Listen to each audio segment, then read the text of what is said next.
Hello दोस्तों, नमस्कार। एक बार पुनः आप सभी का टॉपर्स क्लासेस के इस डिजिटल प्लेटफॉर्म पर स्वागत है, अभिनंदन है। दोस्तों, पिछले क्लास में जो है वो हम लोग जो हिस्ट्री है आपका उसका 18 क्वेश्चंस जो है ऑब्जेक्टिव का कर लिए थे और आज हम लोग 19 क्वेश्चन से शुरू करेंगे। और इतिहास का जो आपका पहला चैप्टर है प्रारंभिक नगरों की कहानी यानी हड़प्पा सभ्यता, उसका सारा ऑब्जेक्टिव क्वेश्चन जो है वो सॉल्व कर लेंगे। और आज की क्लास से आप मान के चलिए कि आपका 5-6 नंबर का जो ऑब्जेक्टिव क्वेश्चन है वो यहाँ से सॉल्व हो जाएंगे। तो चलिए शुरू करते हैं आज की क्लास को और ध्यान से समझते चलिएगा साथ ही साथ कि जो क्वेश्चन है वो क्या कह रहा है, इसका आंसर वही क्यों होगा। तो जरा ध्यान से सुनिएगा, क्वेश्चन क्या कह रहा है। क्वेश्चन कह रहा है मोहनजोदड़ो किस नदी के किनारे स्थित है। याद कीजिए, आपको हम पिछली क्लास में भी बताए थे कि जहां भी मोहनजोदड़ो लिखा हुआ आ जाए तो आपके दिमाग में कुछ बातें जो हैं वो एकदम से याद आ जानी चाहिए कि मोहनजोदड़ो जो है वो सिंधी भाषा का शब्द है और मोहनजोदड़ो का खोज जो है वो आर.डी. बनर्जी ने किया था। ठीक है सका, आर.डी. बनर्जी का मतलब हुआ राखल दास बनर्जी ने किया था। मोहनजोदड़ो जो है वो सिंधु नदी के किनारे स्थित था और मोहनजोदड़ो का खोज जो है वो 1922 ईस्वी में हुआ था।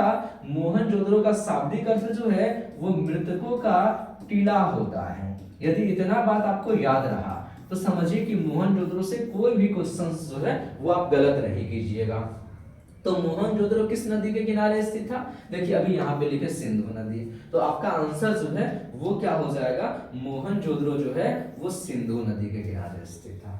ठीक सखा, चलिए नेक्स्ट क्वेश्चन की तरफ आगे बढ़ते हैं। अगला क्वेश्चन आपके सामने ये रहा, हड़प्पा सभ्यता जो है वो भारत के किस भाग में विकसित हुई थी, है ना। ऑप्शन आपके दक्षिण भाग में, पूर्वोत्तर भाग में, पश्चिमोत्तर भाग में, मध्य भारत में।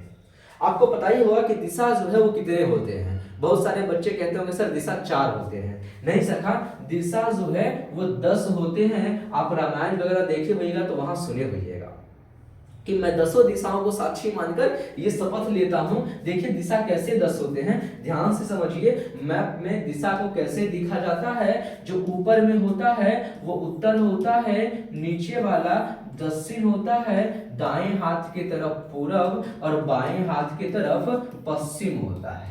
ठीक है सका, तो ये 4 दिशाएं तो आपको पता ही है, ऊपर उत्तर नीचे दक्षिण पूरब पश्चिम। और देखिए ऐसे ही 4 जो है ये इसका कॉर्नर हो जाता है ना। उत्तर पूर्व के जो कोंटा होगा उसको उत्तर पूर्व बोल देंगे। इधर जो आप जाओगे तो इधर उसको जो है सो उत्तर पश्चिम बोल देंगे।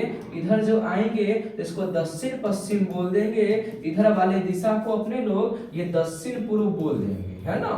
तो ये जो हड़प्पा सभ्यता है वो भारत के किस भाग में विकसित हुई थी, याद रखिएगा पश्चिमोत्तर भाग में। पश्चिमोत्तर का मतलब क्या हुआ, पश्चिम और उत्तर वाला भाग। देखिए किधर है पश्चिम और उत्तर, ये रहा आपका उत्तर पश्चिम यानी पश्चिमोत्तर, यानी अपना आंसर जो है वो हो जाएगा पश्चिमोत्तर भाग। सही आंसर हो जाएगा सी यानी पश्चिमोत्तर भाग में हड़प्पा सभ्यता जो है वो विकसित हुई थी। चलिए नेक्स्ट क्वेश्चन की तरफ आगे बढ़ते हैं। अगला क्वेश्चन है लोथल किस नदी के किनारे स्थित था। याद रखिएगा आपका ऑप्शन है सीप नदी, ब्यास नदी, भोगवा नदी या रावी नदी। तो लोथल जो है सखा वो लोथल भोगवा नदी के किनारे स्थित था। ये क्वेश्चन कई बार एग्जाम में पूछा गया है ना। तो लोथल जो है वो भोगवा नदी के किनारे स्थित था। चलिए नेक्स्ट क्वेश्चन देखिएगा। नेक्स्ट क्वेश्चन कह रहा है निम्नलिखित कथनों की विवेचना करें। ध्यान से समझिए, कथन कारण वाला क्वेश्चन है। पहला कथन दिया है दयाराम सहनी ने हड़प्पा की खोज की। क्या यह स्टेटमेंट सही है? बिल्कुल, दयाराम सहनी ने हड़प्पा की खोज की थी, ये कथन सही है। कथन दूसरा देखिए, हड़प्पा के एक टीले से खोज की संभावना पहले से ही व्यक्त की जा रही थी, ये स्टेटमेंट भी सही है। तब तो अपन लोग पढ़े थे कि चार्ल्स मैसन ने हड़प्पा टीले का उल्लेख किया था। इन कथनों में ध्यान से देखिए, क्या दोनों कथन सही हैं? जी हाँ, दोनों कथन सही हैं तथा कथन 2 कथन 1 की सही व्याख्या कर रही है। यानी दूसरा कथन जो है क्या वो पहले कथन का एक्सप्लेनेशन है? यदि होगा तब इसके तरफ अपने लोग जाएंगे। ठीक, दूसरा ऑप्शन है दोनों कथन सही है परंतु कथन दो कथन एक की सही व्याख्या नहीं करती है, सही व्याख्या कर रही है इसलिए ये गलत। कथन एक सही है परंतु कथन दो असत्य है, नहीं दोनों कथन सही है, एक तो सही है ही दूसरा भी सही है इसलिए ये गलत। कथन दो सही है परंतु कथन एक असत्य है, नहीं दो सही है और एक भी सही है, इसलिए अपना आंसर हो जाएगा अ, दोनों कथन सही है तथा कथन दो कथन एक की सही व्याख्या है। चलिए नेक्स्ट क्वेश्चन की तरफ आगे बढ़ते हैं। अगला क्वेश्चन आपके सामने ये रहा कि कथन ए, देखिए ये भी कथन कारण वाला ही है और यहां दिया है कथन आर। कथन ए है हड़प्पा संस्कृति में नालियों की व्यवस्था उत्तम थी, ये बात तो एकदम सही है कि हड़प्पा सभ्यता में नालियों की व्यवस्था बहुत अच्छी थी।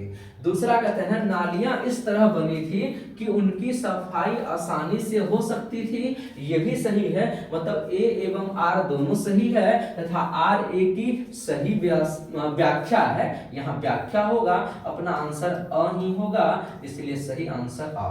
क्योंकि कह रहा है यहाँ भी है दोनों सही है लेकिन यहाँ कह रहा आर ए की सही व्याख्या नहीं है, भाई साहब सही व्याख्या है। यह ए सत्य है परंतु आर असत्य है, नहीं ए सत्य तो है ही आर भी सत्य है, इसलिए ये गलत। ए असत्य है, नहीं भाई ए भी सत्य है और आर भी सत्य है, तो सही आंसर अपना आर, मतलब ए वाला ऑप्शन सही है। ठीक, दोनों सही है और आर जो है वो ए का सही व्याख्या है।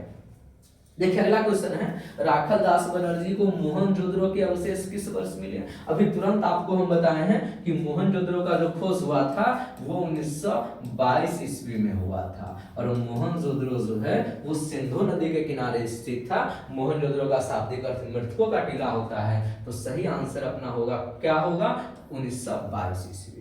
मोहनजोदड़ो, राखल दास बनर्जी ने मोहनजोदड़ो का अवशेष किस वर्ष खोजा 1922 ईस्वी में खोजा था। ठीक है सका, चलिए अगले क्वेश्चन की तरफ आगे बढ़ते हैं। अगला क्वेश्चन है सिंधु घाटी सभ्यता में विशाल स्नानागार के अवशेष कहां से मिले। विशाल स्नानागार का अवशेष मोहनजोदड़ो के दुर्ग से मिला है, इसलिए आंसर सही। आपको पता ही है विशाल स्नानागार जो है उसका उपयोग सार्वजनिक स्नान के लिए, धार्मिक अनुष्ठान के समय सार्वजनिक स्नान के लिए किया जाता था। इसमें चढ़ने और उतरने के लिए 10 सिर और उत्तर दिशा में सीढ़ी भी बना हुआ था। इसके चारों तरफ जो है कमरा भी बना हुआ था जिसमें संभवतः लोग वस्त्र वगैरह जो है वो चेंज किया करते थे।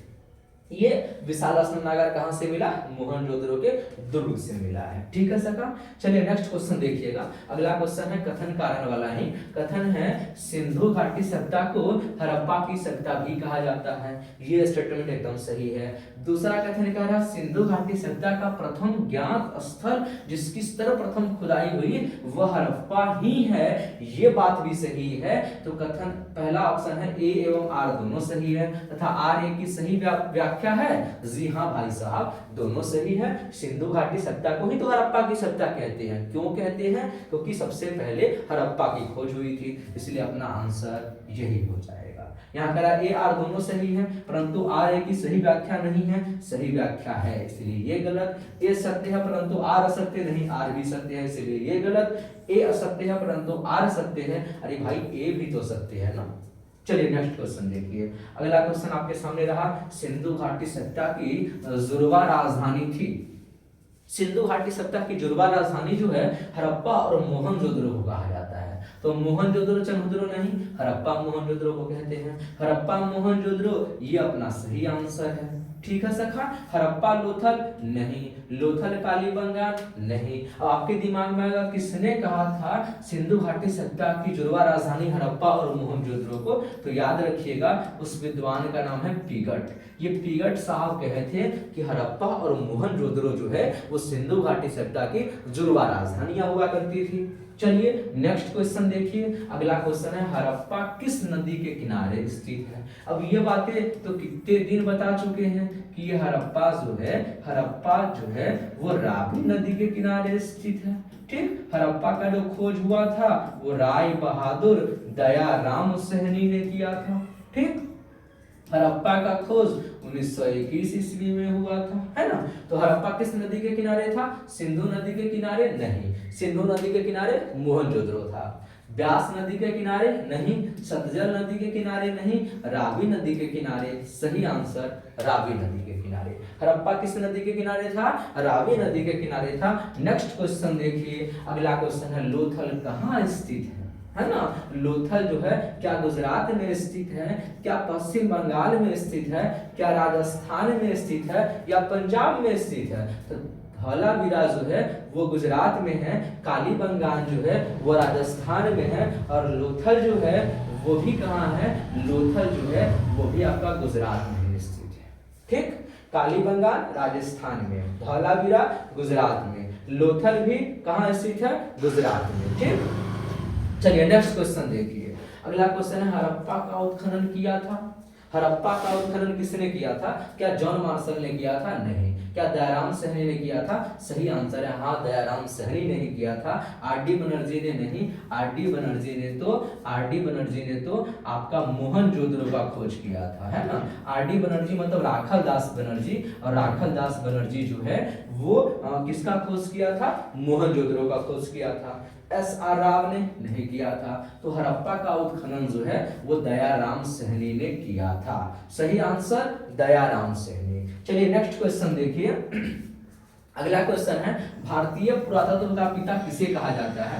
लॉर्ड कर्जन को कहा जाता है, अलेक्जेंडर कनिंघम को कहा जाता है, या दयाराम साहनी को, या फिर लॉर्ड डलहौजी को? सही आंसर क्या होगा? कमेंट बॉक्स में कमेंट करके बताइए। देखिए इसका सही जवाब है अलेक्जेंडर कनिंघम को जो है वो भारतीय पुरातत्व का पिता कहा जाता है। ठीक है, चलिए नेक्स्ट क्वेश्चन देखिए। अगला क्वेश्चन है मोहनजोदड़ो का शाब्दिक मतलब क्या होता है? क्या मृतकों का टीला होता है, महान का टीला होता है, जीवितों का टीला होता है? इनमें से कोई नहीं होता है। सही आंसर है मृतकों का टीला होता है। क्यों? क्योंकि उत्खनन के बाद वहां पर जो है वो बहुत सारा लाशों का ढेर मिला है, इसलिए मृतकों का टीला कहा जाता है मोहनजोदड़ो का शाब्दिक। अगला क्वेश्चन, हड़प्पा सभ्यता का विशाल स्नानागार कहाँ पाया गया? आपको पता ही है मोहनजोदड़ो के दुर्ग में मिला है विशाल स्नानागार के अवशेष। चलिए नेक्स्ट क्वेश्चन देखिए। सिंधु घाटी सभ्यता का सबसे बड़ा शहर कौन सा था?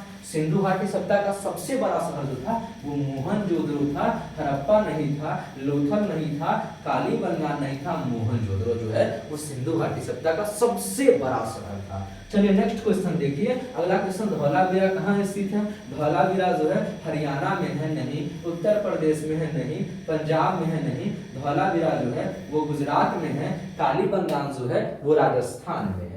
चलिए नेक्स्ट क्वेश्चन देखिएगा जरा सा। नेक्स्ट क्वेश्चन जो है ये आपका खाली स्थान टाइप का है, जैसे पुरातत्व डैश भाषा का शब्द है ना, तो इसका आंसर क्या होगा? आप हमको कमेंट बॉक्स में कमेंट करके बताइएगा कि पुरातत्व जो है वो किस भाषा का शब्द है। हालांकि ये बातें आपको हम बता भी चुके हैं, है ना?